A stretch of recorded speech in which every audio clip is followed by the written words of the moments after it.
Hello everyone. आज हम लोग जो है वो इस वीडियो में आपका चैप्टर 11 जो कि है क्वाड्रिलेटरल, ठीक है, वो स्टार्ट करने वाले हैं। इस वीडियो में जो है वो हम क्वाड्रिलेटरल क्या होता है, इसके कितने टाइप्स होते हैं और इससे रिलेटेड जो है वो थ्योरम, ठीक है, वो हम लोग कवर करेंगे।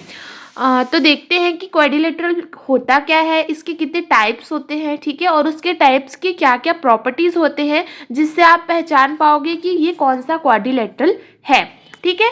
तो देखते हैं यहाँ पे। तो देखो यहाँ पे चैप्टर 11 है आपका क्वाड्रिलेटरल, ठीक है। सबसे पहले हम लोग देखते हैं कि क्वाड्रिलेटरल होता क्या है। देखो, क्वाड्रिलेटरल का मतलब होता है a closed figure formed by 4 line segment is called quadrilateral, ठीक है। एक ऐसा फिगर जो 4 लाइन सेगमेंट से क्या हो, फॉर्म हो, उसे हम लोग क्या कहते हैं, क्वाड्रिलेटरल कहते हैं, ठीक है। जैसा कि हमने देखा कि एक क्लोज्ड फिगर जो कि फॉर्म होगा हमारे 4 लाइन सेगमेंट से, ठीक है, वो क्या होता है, क्वाड्रिलेटरल होता है। 4 लाइन सेगमेंट में जैसे आप देख सकते हैं ये हमारा एक क्वाड्रिलेटरल है ABCD, ठीक है। यहाँ पे आपके 2 डायगोनल्स होंगे और एक 4 लाइन सेगमेंट से जो है वो फॉर्म हुआ जो हमारा क्या होता है, डायग्राम होता है या एक फिगर होता है, उसी को हम लोग क्या बोलते हैं, क्वाड्रिलेटरल कहते हैं, ठीक है। अब हम लोग देखेंगे कि यहाँ पे इसके जो है वो देखो इसमें क्या क्या होते हैं। सबसे पहले देखते हैं कि इट हैज़ 4 साइड्स। इसमें जो है वो आपको दिख ही रहा होगा कि 4 साइड्स हैं, 4 वर्टिसेस हैं। यहाँ पे देख सकते हैं आप लोग A B C और D, है ना। 4 यहाँ पे क्या है हमारे पास, पॉइंट्स मतलब वर्टिसेस है, इसके कॉर्नर्स हैं, ठीक है। और यहाँ पे क्या है हमारे पास में 4 एंगल भी बन रहे हैं, मतलब यहाँ पे एक एंगल बन रहे हैं, यहाँ पे एक एंगल बन रहे हैं, यहाँ पे एक एंगल फॉर्म हो रहा है और यहाँ पे भी एक एंगल फॉर्म हो रहा है, ठीक है।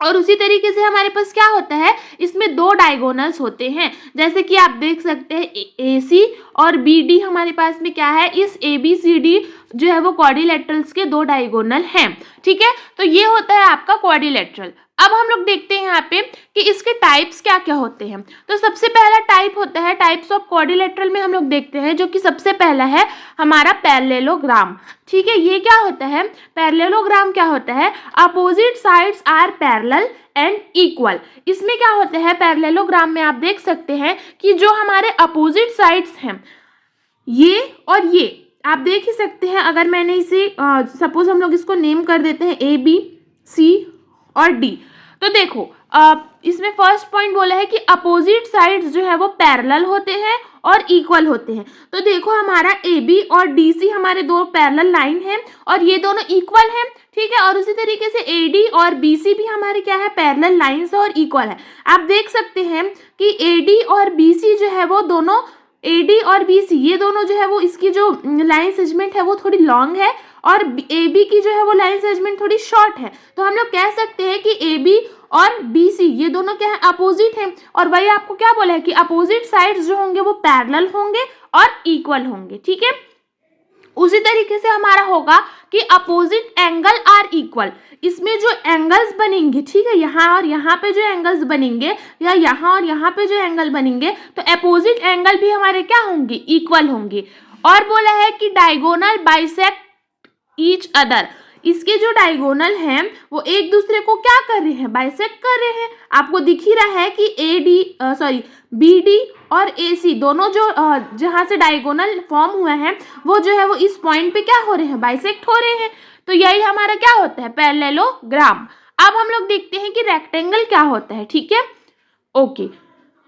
देखो यहाँ पे रेक्टेंगल का क्या होता है, ऑल एंगल्स आर 90 डिग्री। हमारे पास ये हमारा एक रेक्टेंगल का डायग्राम है, ठीक है। इसमें बोल रहे हैं कि सारे ही एंगल्स जो है वो क्या होंगे, 90 डिग्री होंगे। Opposite sides are parallel. मैंने जैसा बताया कि जैसे हम लोगों ने पैरेललोग्राम में पढ़ा, सेम रेक्टेंगल में भी वही केस होता है कि इसके भी अपोजिट साइड्स जो है वो आपको इक्वल दिख रहे होंगे। अपोजिट साइड जो है वो क्या दिख रहे हैं, इक्वल भी दिख रहे हैं और पैरेलल भी दिख रहे हैं। कैसे, जैसे हम लोगों ने ये वाले लाइन और ये वाले लाइन जो है वो हमारे दोनों लॉन्ग है और ये दोनों अपोजिट हैं और ये क्या है, इक्वल भी है। उसी तरीके से ये लाइन सेगमेंट और ये लाइन सेगमेंट दोनों क्या है, अपोजिट है और इक्वल है। मतलब ये दोनों लाइन और ये दोनों लाइन एक दूसरे के अपोजिट हैं और इक्वल हैं। Diagonals are equal. यहाँ पे क्या होंगे, इसमें क्या होता है, जो डायगोनल होते हैं इसमें बाइसेक्ट नहीं करता है, ये इक्वल होते हैं दोनों के डायगोनल, ये आपको ध्यान रखना है, ठीक है। नेक्स्ट हम लोग देखते हैं स्क्वायर। स्क्वायर के केस पे क्या होता है, ऑल साइड्स आर इक्वल। जैसा कि हमको पता है कि स्क्वायर में, ये स्क्वायर का डायग्राम है, आपको दिख रहा होगा, इसके सारे ही साइड्स इक्वल होते हैं। ये रेक्टेंगल की तरह नहीं होता है, क्योंकि रेक्टेंगल में हमारे क्या होते हैं, दो साइड और दो साइड, मतलब देखो ये अलग अलग है। ये वाली लाइन बहुत बड़ी होती है, फिर ये वाली छोटी होती है, फिर ये बड़ी होती है, और ये क्या होती है, छोटी होती है। लेकिन स्क्वायर के केस पे क्या होता है, सारे ही लाइंस जो है वो इक्वल होते हैं। मतलब एक क्या होता है, ये जितने भी इसके साइड्स होंगे वो क्या होंगे, इक्वल होंगे। वही आपको क्या लिखा है, फर्स्ट पॉइंट पे लिखा है कि सारे ही साइड्स जो है इक्वल होंगे। फिर हमको कहता है कि ऑल एंगल्स आर 90 डिग्री, ठीक है। ऑब्वियसली अगर आपके सारे साइड इक्वल है यहाँ पे, मतलब क्या हो रहा है, आपका 90 डिग्री फॉर्म ही होगा। तो वही बोल रहे हैं कि सारी एंगल्स पे आपके देखो यहाँ पे 4 एंगल है, चारों पे ही हमारा क्या हो रहा है, 90 डिग्री फॉर्म हो रहा है, ठीक है। ओके, नेक्स्ट पॉइंट इसमें लिखा है कि diagonals are equal and perpendicular. Okay, जो देखो यहाँ पे हमारे जो डायगोनल्स होंगे बोल रहे हैं, वो बाइसेक्ट तो नहीं करेंगे, बट क्या होंगे, इक्वल होंगे, जैसे कि हमारा रेक्टेंगल पे होता था। और ये क्या होंगे बोल रहा है, परपेंडिकुलर होंगे। मतलब ये क्या होंगे बोल रहे हैं, ये परपेंडिकुलर होंगे। ये आपका परपेंडिकुलर का निशान है, ठीक है। तो ये होता है हमारा स्क्वायर। अब हम लोग देखते हैं कि रोम्बस क्या होता है, ऑल साइड्स इक्वल होते हैं, अपोजिट एंगल इक्वल होते हैं, और डायगोनल जो है वो परपेंडिकुलर होता है। इसका डायग्राम हम लोग नेक्स्ट पेज पे देखते हैं। इसमें भी क्या होगा, देखो आपके जो ऑल साइड्स हैं इसकी, ठीक है, ये क्या है बोल रहा है, इक्वल है बोल रहा है, अपोजिट एंगल इक्वल होगा बोलेगा। और क्या बोला है हमारा इसमें, अपोजिट एंगल इक्वल है, और जो डायगोनल है वो भी क्या है हमारा, परपेंडिकुलर है। साइड्स पे आप देख सकते हैं कि ये साइड और ये साइड, सारी साइड्स हमारे इक्वल हैं, ठीक है। एंगल भी इसमें क्या फॉर्म होगा, इक्वल ही फॉर्म होगा, और जो डायगोनल होगा वो भी क्या होगा, परपेंडिकुलर होगा। नेक्स्ट हम लोग देखते हैं ट्रेपेजियम। ट्रेपेजियम क्या होता है, ये ट्रेपेजियम का जो है वो डायग्राम है, ठीक है, जैसे कि आपको क्लियर हो रहा होगा, ये ट्रेपेजियम का आपका डायग्राम है। इसमें क्या बोल रहे हैं, only one pair of opposite sides are parallel. देखो यहाँ पे क्या होता है कि जो एक साइड्स होते हैं, एक साइड जो होता है अपोजिट पेयर का, वो क्या होगा, इक्वल होगा। मतलब कि ये साइड और ये साइड आपको पैरेलल दिख रहा है, ठीक है। तो एक ही साइड इसका क्या होगा बोल रहे हैं, अपोजिट साइड जो है वो इसके पैरेलल होंगे। तो ये क्या कहलाता है हमारा, ट्रेपेजियम। अब काइट मतलब क्या होता है, पतंग। तो देखो यहाँ पे ये उसी तरीके से डायग्राम आपको दिख रहा है। इसमें क्या होगा, two pairs of adjacent sides are equal. देखो यहाँ पे और ये वाला साइड, ये दोनों आपको इक्वल दिख रहा है, तो ये क्या है, हमारे दो पेयर है एडजेसेंट साइड के, ये इक्वल होंगे बोल रहे हैं। उसी तरीके से ये और ये इक्वल है, ठीक है। और बोल रहे हैं कि वन डायगोनल होगा जो बाइसेक्ट करेगा अदर को। देखो यहाँ पे एक हम लोग अगर डायगोनल करेंगे तो ये काइट दो पार्ट में जो है वो डिवाइड हो जाएगा। तो इसमें क्या होता है कि एक डायगोनल होता है और ये बाइसेक्ट करता है एक दूसरे को, ठीक है। तो ये देखो यहाँ पे हमारे क्या हो गए, दो जो है वो पेयर्स हो गए एडजेसेंट साइड के जो कि इक्वल है, और उसी तरीके से वन जो है वो हमारा क्या हो गया, डायगोनल हो गया जो कि बाइसेक्ट कर रहा है दूसरे को, ठीक है। अब हम लोग देखते हैं कि कुछ जो है हमारे पास थ्योरम्स है इस चैप्टर से रिलेटेड जो कि इम्पॉर्टेंट है, तो वो थ्योरम हम लोग इसमें डिस्कस करेंगे, ठीक है। ओके, तो देखो यहाँ पे आपका थ्योरम है 11.2 जो कि है in a parallelogram opposite sides are equal, ठीक है। जैसे कि हम लोगों ने अभी डायग्राम पे देखा और उसके जो प्रॉपर्टीज हम लोगों ने पढ़ा, क्या कि जो पैरेललोग्राम में होते हैं अपोजिट साइड इक्वल होते हैं, ठीक है। ये हम लोगों ने एक प्रॉपर्टी उसका पढ़ा था। अभी जो मैंने आपको डायग्राम दिखाया उसमें हम लोगों ने ये प्रॉपर्टी क्लियर किया था। तो वो एक प्रॉपर्टी है, उसी को हमको यहाँ पे क्या करना है कि प्रूफ करना है कि जो है वो पैरेललोग्राम के अपोजिट साइड जो है वो इक्वल होते हैं, ठीक है। ओके, तो इसका प्रूफ देखते हैं। देखो यहाँ पे डायग्राम पे लेट ABCD एक पैरेललोग्राम दिया है, ठीक है, ये आपको दिख रहा है। बोल रहे हैं कि join the vertex A to C. देखो यहाँ पे आपको एक कंस्ट्रक्ट करना है, ए से सी तक के आपको एक क्या करना है, वर्टेक्स मतलब एक लाइन खींचना है। यहाँ पे इस ए वर्टेक्स को सी वर्टेक्स से एक लाइन के द्वारा जोड़ देना है, ठीक है। अब बोल रहे हैं आपको this is a diagonal A C. अब ये हमारा क्या बन गया, ए सी डायगोनल बन गया। किसका डायगोनल बन गया, इस ए बी सी डी जो है वो पैरेललोग्राम का। डायगोनल ए सी जो है वो देखो वही चीज लिखा है कि diagonal A C divides the quadrilateral A B C D. ये हमारा एक क्वाड्रिलेटरल दिख रहा है, इसको जो है वो डिवाइड कर रहा है ए सी डायगोनल, ठीक है। अब बोल रहे हैं कि इनटू टू ट्रायंगल्स। अब देखो इसमें दो ट्रायंगल्स में इसको डिवाइड कर दिया, एक तो हो गया हमारा ए बी सी और एक हो गया हमारा ए डी सी या ए सी डी, ठीक है। तो दो ट्रायंगल्स में इसको क्या कर दिया, डिवाइड कर दिया। अब बोल रहे हैं now in triangle A B C and triangle A C D, दोनों ही ट्रायंगल्स पे हम लोग देखेंगे क्या कि जो एंगल डी ए सी है, देखो डी ए और सी बोल रहे हैं एक एंगल, और बोल रहे हैं एंगल बी सी और ए, ये हमारा क्या है बोल रहा है अल्टरनेट इंटीरियर एंगल है।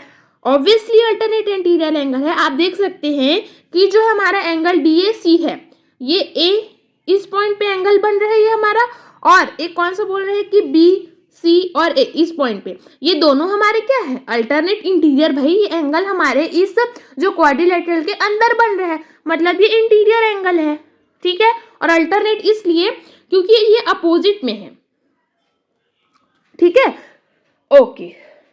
अब देखो यहाँ पे बोल रहे हैं कि ए डी जो है वो पैरेलल है बी सी के, ए डी पैरेलल है बी सी के, ये भी क्लियर है, ठीक है। यही चीज को लिखा है, जो भी डायग्राम में आपको दिया है ना वो चीज आपको जो है वो लिखना है। Similarly by alternate interior angle, alternate interior angle से क्या बोल रहे हैं कि एंगल डी सी और ए बोल रहे हैं इक्वल होगा एंगल बी ए सी के, ठीक है। डी सी ए जो है वो इक्वल होगा बी ए सी के बोल रहे हैं, क्यों, क्योंकि हमारा ए बी जो है वो किसके पैरेलल में है, डी सी के पैरेलल में है, ठीक है। आपको क्लियर हो गया होगा कि डी सी ए जो है वो इक्वल होगा बोल रहे हैं बी ए और सी के, ये दोनों अपोजिट्स एंगल आपको दिख रहे हैं। क्यों इक्वल होगा, क्योंकि ए बी हमारा जो है वो पैरेलल है किसके, सी डी के, बस यही आपको लिखना है। ऑल्सो बोल रहे हैं हमारा ए सी और सी ए एक कॉमन साइड है। ऑब्वियसली इस डायगोनल का कॉमन साइड क्या होगा, या तो ए से सी होगा और या तो सी से ए होगा, ठीक है, ओके ओके। देखो यहाँ पे अब ये अगर सारे ही प्रॉपर्टीज को फॉलो कर रहे हैं, मतलब कि ये आपने जैसे कि देखा कि यहाँ पे एक तो बोल रहे हैं, देखो यहाँ पे ये जो है वो कॉमन साइड को भी फॉलो कर रहा है जो कि ए सी और सी ए है, ठीक है। दो एंगल्स भी हमारे इक्वल आ गए, ठीक है। और क्या बोल रहा है हमारा कि अल्टरनेट इंटीरियर एंगल भी हमारा क्या आ गया, एक दूसरे के इक्वल में आ गया। तो हम कह सकते हैं कि जो हम लोगों ने दो ट्रायंगल लिया था ए बी सी और एक क्या लिया था ए सी और डी, ठीक है। तो हम लोग यहाँ पे लिख सकते हैं कि हमारा एंगल ए बी सी और इक्विवेलेंट है किसके, एंगल सी डी ए की, ठीक है। अगर वो सारे ही प्रॉपर्टीज को फॉलो कर लिया, इसका मतलब ये है कि ये दोनों इक्विवेलेंट जो है वो ट्रायंगल हो गए। अब ये हमारा कहाँ से आया, जो हम लोगों ने पढ़ा था एंगल साइड एंगल कॉन्ग्रुएंसी से, ये हम लोगों ने प्रॉपर्टी पढ़ा था, ठीक है। उसमें कॉमन साइड भी मिल गया, दो एंगल ट्रायंगल हमारे पैरेलल भी मिल गए। तो हम लोग ये कह सकते हैं कि यहाँ पे दो एंगल भी मिल गए, एक साइड भी मिल गया। तो by A S A congruency से क्या हो गए, जो हम लोगों ने दो ट्रायंगल लिया था ये हमारे इक्विवेलेंट हो गए, ठीक है। तो यहाँ पे वही लिखना है कि therefore A D is equals to B C and A B is equals to C D. यहाँ पे क्या बोल रहे हैं कि ए डी जो है वो इक्वल है बी सी के। देखो इस डायग्राम में देखो ए और डी इक्वल है बी सी के, ठीक है। ये हमारा क्लियर है क्योंकि ये पैरेलल है, तो ये इस प्रॉपर्टी से क्या हो गए, इक्वल भी हो गए। उसी तरीके से हमारा क्या बोल रहे हैं कि ए बी जो है वो इक्वल है सी डी के, ओके। देखो ए बी इक्वल है हमारा किसके, सी और डी के, ए बी इक्वल है सी डी के। कहाँ से हुआ, बाय सी पी CT, ये क्या होता है, इसका फुल फॉर्म यहाँ पे क्या होता है, corresponding part of congruence triangle. अगर दो जो ट्रायंगल हमारे कॉन्ग्रुएंस प्रॉपर्टी को फॉलो कर रहे हैं, इसका मतलब कि ये, जैसे कि मैंने आपको चैप्टर 10 में पूरा क्लियर किया था कि अगर जो है वो कॉन्ग्रुएंस प्रॉपर्टी को, कॉन्ग्रुएंसी पार्ट या ट्रायंगल को फॉलो कर रहे हैं, कॉन्ग्रुएंस दो ट्रायंगल को कॉन्ग्रुएंस प्रूफ करने के लिए उसके जो है वो इक्वल प्रूफ करना भी जो है वो उसके एक साइड को ज़रूरी होता है। कुछ प्रॉपर्टीज मैंने आपको उसमें बताए थे। तो हमारा इससे ये क्लियर होता है कि AD अगर इक्वल है BC के और AB इक्वल है CD के, मतलब कि ये ट्रायंगल ABC जो है वो इक्विवेलेंट है किसके, ट्रायंगल CDE के। यही हमारा क्या कहलाता है, corresponding part of congruency triangle. तो इससे ये प्रूफ होता है कि this is opposite side of parallelogram are equal. तो हमसे दैट इज, हम ये प्रूफ किए हैं कि जो अपोजिट साइड्स होते हैं पैरेललोग्राम के वो क्या होते हैं, इक्वल होते हैं। और यही हमको थ्योरम में प्रूफ करना था। ठीक है, ओके। एक और हमारा जो है वो इम्पॉर्टेंट थ्योरम है यहाँ पे, opposite angle of parallelogram are equal. ठीक है, उसमें हम लोगों ने पढ़ा था कि अपोजिट साइड जो है वो पैरेललोग्राम के इक्वल होते हैं। अब हम लोग पढ़ेंगे कि अपोजिट एंगल्स जो है वो इक्वल होते हैं। तो देखो यहाँ पे इन quadrilateral ABCD in of is a parallelogram. देखो यहाँ पे आपको एक फिग दिया होगा, फिग 15 में 1.5 आप कह सकते हैं। ABCD आपको एक पैरेललोग्राम दिया है, इन विच बोल रहे हैं कि AB जो है वो पैरेलल है DC के, AB यहाँ पे पैरेलल है DC की। इतना क्लियर है? ठीक है।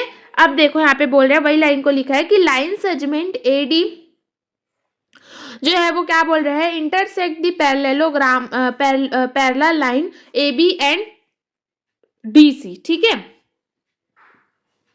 यहाँ पे बोल रहे हैं जो लाइन सेगमेंट हमारा AD है वो पैरेलल लाइन है किसके किसके, AB और DC के। जो हमारा जो है AD जो है वो क्या है, एक पैरेलल लाइन है किससे, AB A और B और किसके, D और C के। इस लाइन और इस लाइन का पैरेलल लाइन है ये। ठीक है, अब देखो एंगल यहाँ पे बोल रहे हैं कि angle A plus angle D 180 degree. क्यों? क्योंकि interior angle of the same side of the transverse and DC intersect क्या कर रहे हैं, AD और BC को। ठीक है, देखो यहाँ पे बोल रहे हैं कि A, और अगर हम लोग एंगल A और एंगल D को ऐड करेंगे तो वो इक्वल होगा 180 डिग्री के। ऐसा क्यों होगा? क्योंकि जो हमारे इंटीरियर एंगल होते हैं, अंदर के जो एंगल होते हैं, अगर वो सेम साइड पे बन रहे हैं, मतलब एक ही लाइन पे अगर हमारे दो एंगल्स बन रहे हैं तो वो क्या होता है, इक्वल होता है 180 डिग्री के। और बोल रहे हैं कि जो DC है हमारे पास में, जो ये DC है वो क्या है, एक इंटरसेक्ट लाइन है किसका किसका, A और D का, और किसका किसका, B और C का। ठीक है, इतना क्लियर है आपको? तो हमारा क्या हो जाएगा, अगर हमारा A और एंगल D इक्वल है अगर 180 डिग्री के, तो D और C भी जो है वो इक्वल होगा किसके, 180 डिग्री के। क्योंकि इस एंगल पे भी अगर हम लोग यहाँ पे एंगल फॉर्म करें तो सेम साइड पे ही बनेगा। ठीक है, तो इसलिए हम लोग कह सकते हैं कि angle A plus angle D is equals to angle D plus angle C।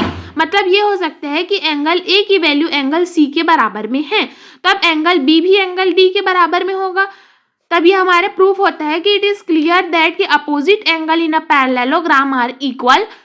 सो हम लोग कह सकते हैं, now what will happen if opposite angle of quadrilateral are equal, we will find a logical possibility of such quadrilateral being a parallelogram. तो हम लोग ये कह सकते हैं कि अगर ये दोनों इक्वल होते हैं तो हमको ये प्रूफ होता है कि पैरेललोग्राम के भी अपोजिट साइड जो है वो क्या होते हैं, इक्वल होते हैं। अगर एक क्वाड्रिलेटरल के अपोजिट साइड्स इक्वल होते हैं, मतलब क्या कह सकते हैं कि पैरेललोग्राम के भी अपोजिट साइड जो है वो इस कंडीशन पे इक्वल हो सकते हैं, होते हैं, सॉरी। ठीक है, मतलब हम लोगों ने पढ़ा था कि पैरेललोग्राम के अपोजिट एंगल जो है वो इक्वल होते हैं, और यही हम लोगों ने क्या कर दिया, इस क्वाड्रिलेटरल को लेकर के क्या कर दिया, प्रूफ कर दिया।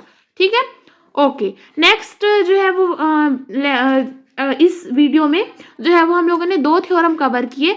नेक्स्ट जो है हम लोग 11.1 देखेंगे। ठीक है, उसके जितने भी क्वेश्चंस हैं वो हम लोग सॉल्व करेंगे।